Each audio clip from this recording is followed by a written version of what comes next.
before the show, I was with you earlier also, a few days back. Then also they have made the same allegation. Our point is here very clear. The state president, the Honorable State President Shukanta Majumdar has made it amply clear that number one, if we had BJP, the other organizations, VHP, where there are various other Bajrang Dal, etc., various other organizations have had, I think, about 1,000 processions all over West Bengal, where lakhs and lakhs of people have spontaneously participated. Now, if these lakhs and lakhs of people BJP has, hijacked from other states, then I would say, without even bothering to clarify this, I would say that the state government and the police have a lot to answer to the general public at large. I mean, what were they doing if lakhs and lakhs of people have come from another state or other states, as they are saying, with guns? Here is the place where guns and different kinds of armaments are found at large. West Bengal, whenever, 2 days given apart, 2 days, you will hear guns and arson manufactured here as if it's like an industry. As far as that one solitary gun which was found in apparently a procession in Howrah, we really have no idea, because this is a procession conducted by VHP.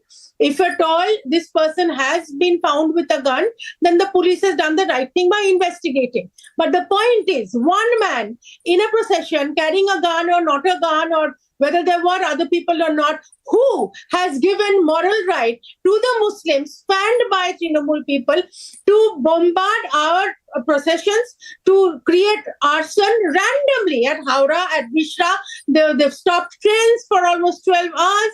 The arson is still going on. They've thrown glass on railway tracks, on people at large. Why? What is the justification of that?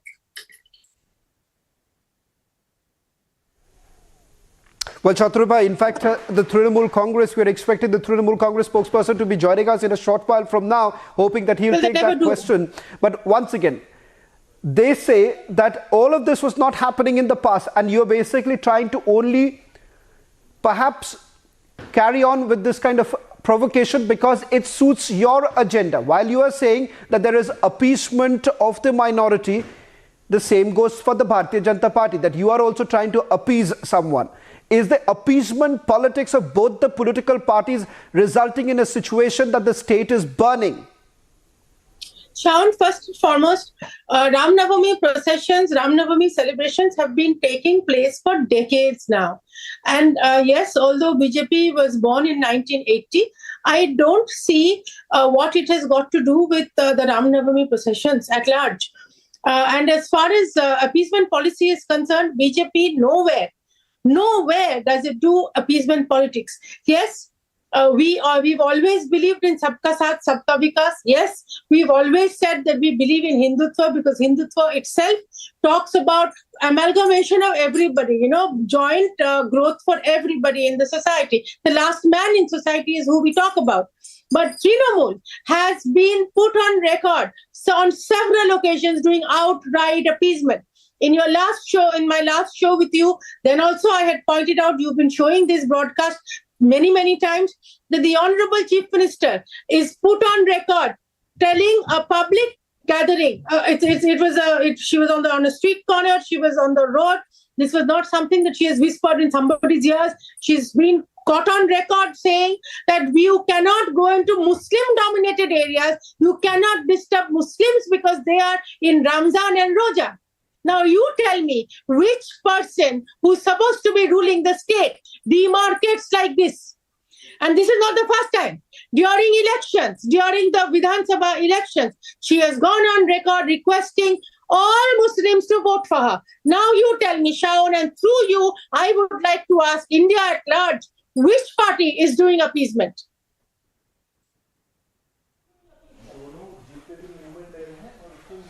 Well, Shatrupa, in fact, the question that needs to be asked is also that whether at all this entire demarcation that is essentially taking place. You are saying that this is a Hindu area. Trinamool Congress says this is a Muslim area.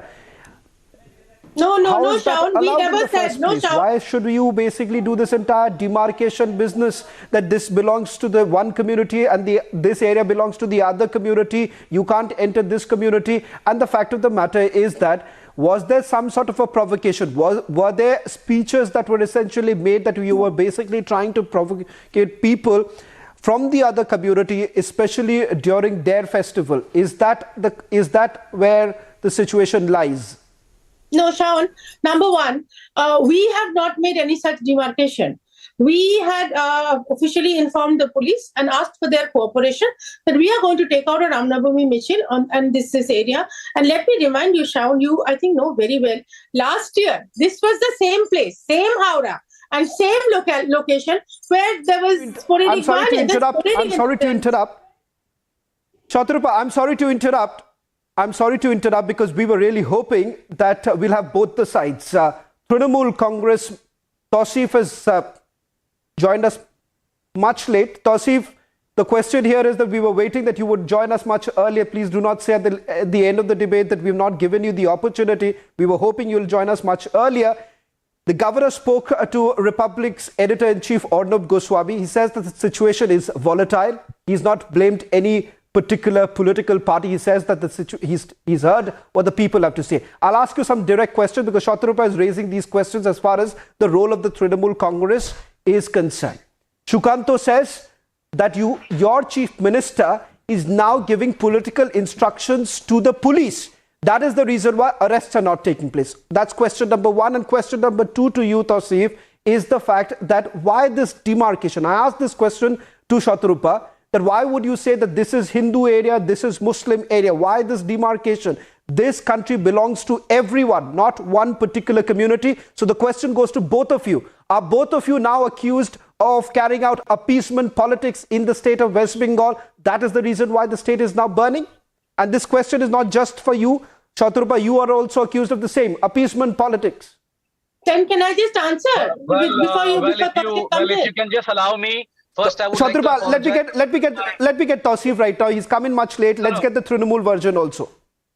I really apologize because I was fasting and I had to break my fast. So anyways, you have to understand, first of all, before we start the blame game, you know, who is not arrested and who's being arrested. It's very sad. In the morning when I came to know that this 19-year-old Sumit Shaw, he got arrested as a BJP cadre, because I have lots of photos where he's spending gala time with Shukanto Majumdar, Lokit Chatterjee, and with everyone. And he was that guy, young guy, who was carrying a pistol. You see, today, I don't want to blame anyone, but I really want to ask what kind of politics BJP wants in Bengal. Instead of pen and books and becoming an entrepreneur, this guy is carrying a pistol. He's just 19 years old and he's been arrested from Munger.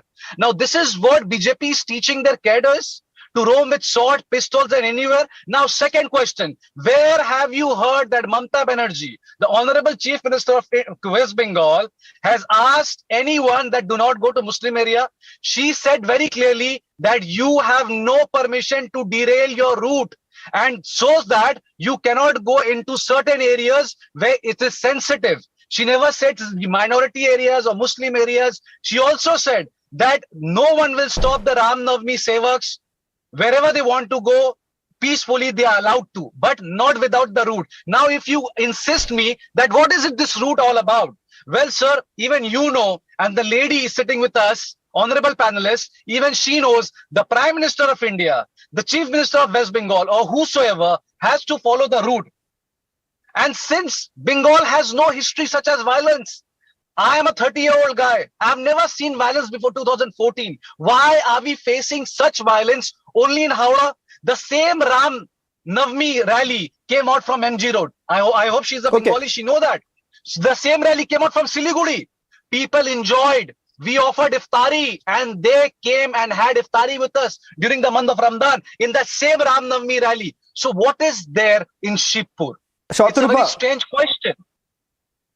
Firstly, Tausif, happy Ramzan to you.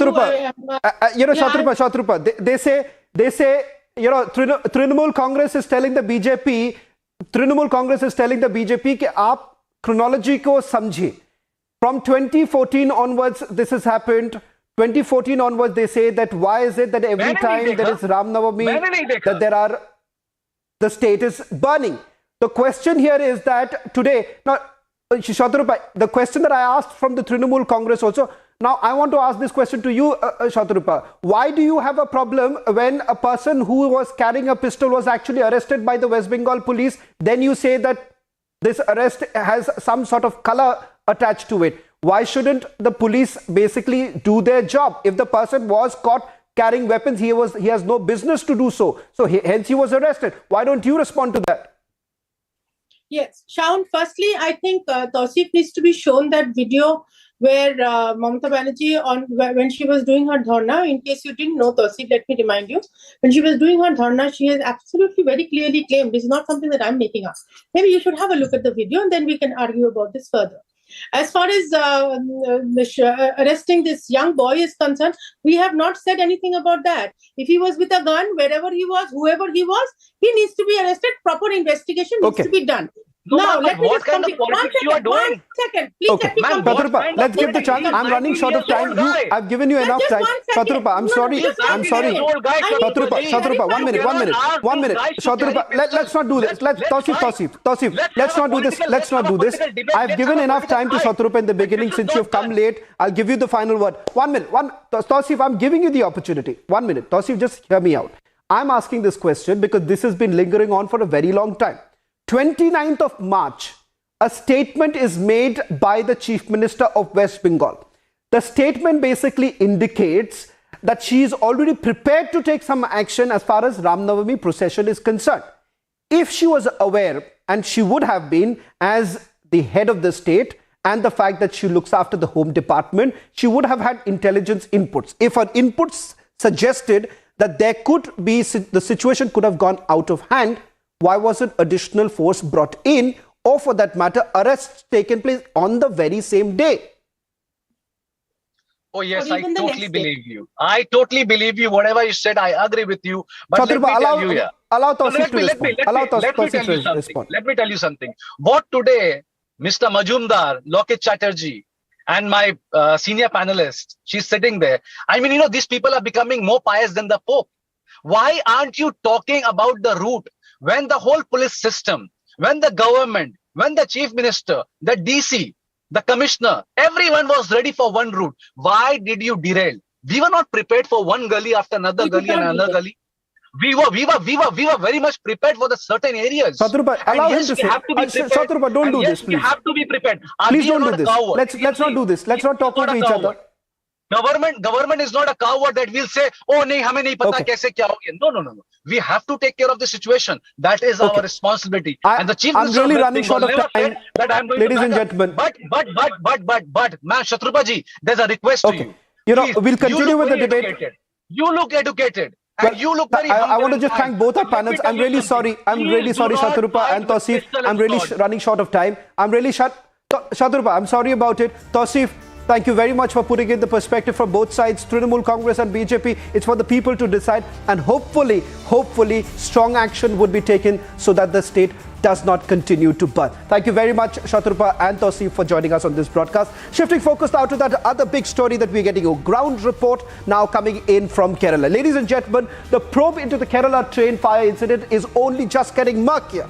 Investigation into the arson attack inside a coach of Kannur Executive Express at Kozhikode in Kerala on Sunday is in its preliminary stages. However, there are scathing details that are now coming in. The accused in this case now seems to be a resident of Noida, and the police are not ruling out the terror angle in the case. From Kerala, Uttar Pradesh, Republic's extensive coverage gets you full details of the incident and how this could possibly be a lone wolf attack. We'll also listen to the ADGP Law and Order in a short while from now, but let's go across quickly to our reporters on the ground. Varshini is joining us from Kerala, and from Bulandshahr we have my colleague Piyush. A quick response from both of you, as the National Investigation Agency has also stepped in to underline the point. If not, those separate case has been filed, but let's just get a quick response. Varshini, you were there at the hospital, you've spoken to the victim. What is it that you are picking up? Has terror angle not been ruled out as yet? What is it that you are picking up? Definitely, Shavan, if you see when we spoke to the victim, first the initial, sight of seeing them with all the burned faces and burn marks everywhere on their body is really, really saddening and shocking that this kind of an incident could take place in a state like Kerala. And the victim told us very deliberately some details about how she felt that this was not a targeted attack on some particular person. Rather, it was a very random attack. The person just barged into the train just like that. The person kept walking inside of the compartment and then he was constantly spraying something on everybody. She said that she felt like there were water droplets on her face falling from nowhere, and while she was searching for where it came from, she suddenly felt the heat of the fire that was all around her. It was very shocking and very, very heartbreaking to hear such kind of words from a victim who suffered huge injuries from this kind of an attack. While we speak about the investigation, the Kerala police is still trying to be mum about revealing certain details about who is under custody and who is not, and the Kerala police is trying to make sure that none of these information get leaked out, because there is it looks really fishy the way the Kerala police talk to us. And at the same time, a parallel investigation by the National Investigation Agency is also happening, which is right in front of our eyes in Kozhikode, Shravan.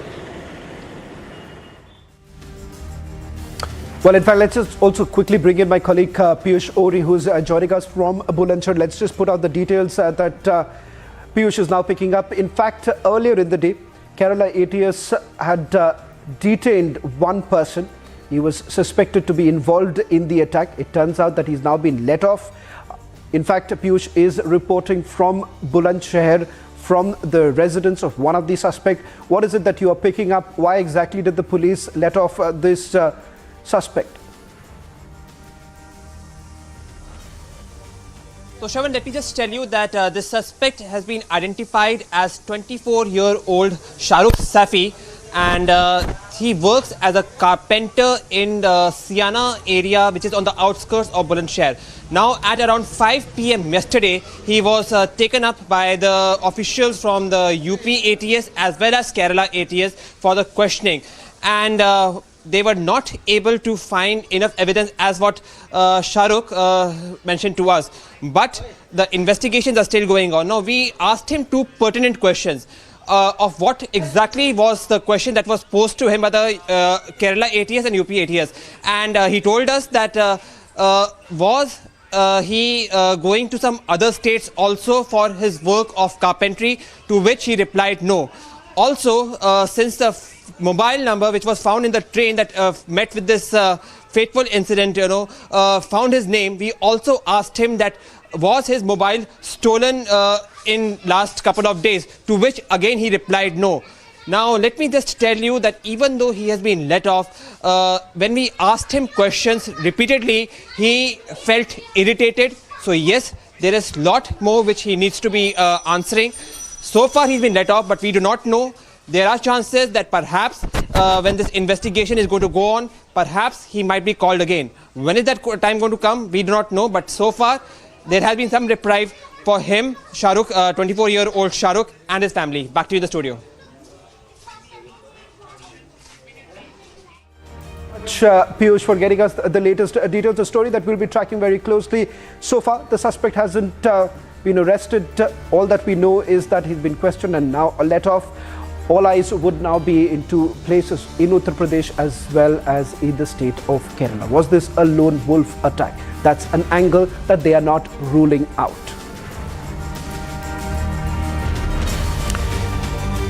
Shifting focus on the other side, we'll get you the latest. Congress has now amplified the China stand on Arunachal, even as the Ministry of External Affairs sets the record straight.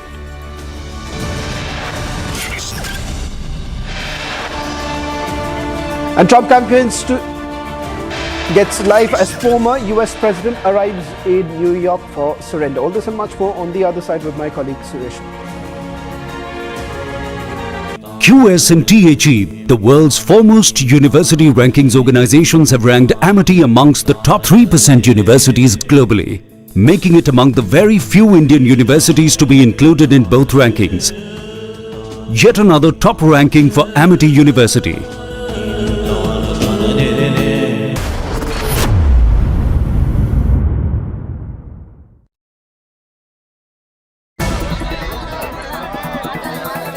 Right ahead of the state assembly elections in Karnataka, it is a major embarrassment for the Congress party.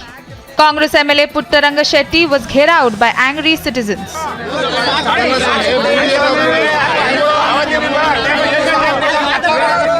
The incident happened on the first day of election campaigning. The Congress MLA faced the ire of the people in Shivapura in Chamarajanagar district. The people were miffed against the MLA for not responding to their calls.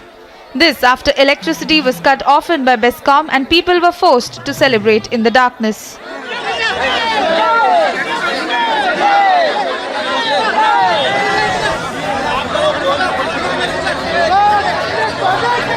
The people also accused the MLA for not building any community hall in the constituency.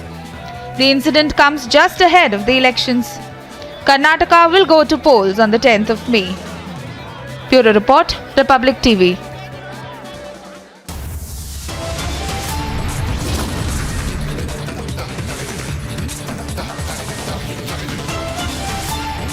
It's the biggest political fight in the state of Bengal where Mamata Banerjee says BJP goons are behind the riots. The BJP instead is accusing Mamata of vote bank politics.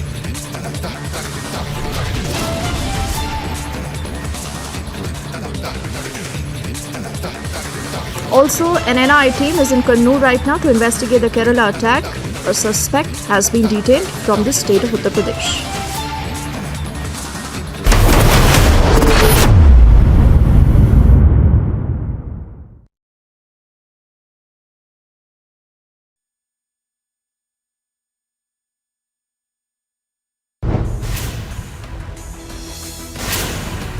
Political face-off over Bengal violence. Mamata blames BJP for Bengal violence. Who is responsible for the violence in Bengal? Debating tonight at 9 p.m.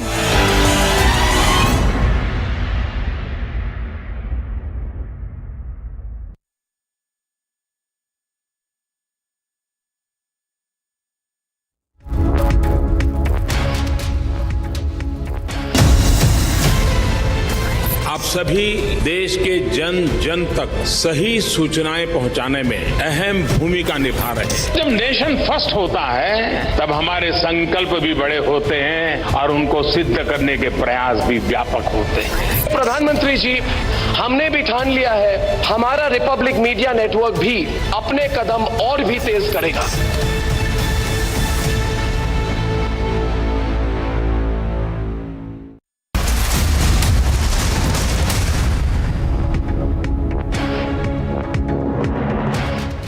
President Niinistö del Saule, thank you for your outstanding leadership and commitment and for leading Finland into the most successful alliance in history. So welcome, it's great to have you here. Welcome to the alliance. Thank you, it's great to be here. Mr. Secretary General, dear Jens, I want to thank you. You have been with us all the way. I remember we discussed quite deeply about NATO and Finnish membership already 2021 when you brought your council to Finland. I guess we have been talking after that by phone or by meeting almost tens of times. So it is a great day for Finland. And I want to see that it is an important day for NATO too. Security and stability are those elements which we feel very strongly. And well, we can all think that if people can live in secured, stable circumstances, that's the basic element of happy life, and you, I guess, know that Finns are very happy already now. I would also see that this is a process from 30 to 31, and like you said, very nearby future to 32. That is that we work for Swedish membership very hard. We are doing that together with them, together with you, and that will continue. From Finnish point, also Swedish membership is most important. But once again, stability and security, I wish that we can give our share of increasing that in the defense alliance we have.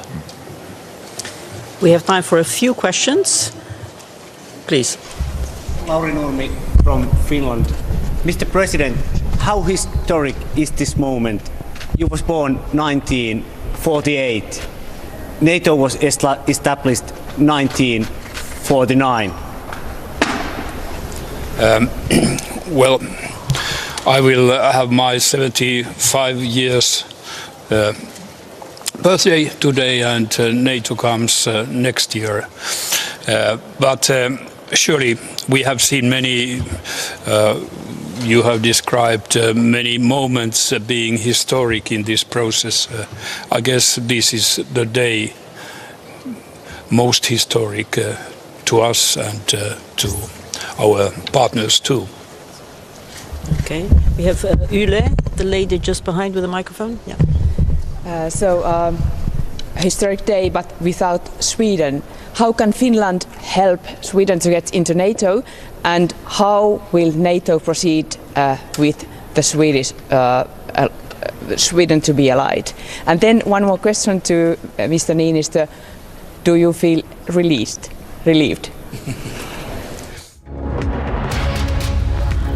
Alright, shifting focus now, where once again a major controversy that has erupted in UK with an Indian student alleging xenophobia in London School of Economics.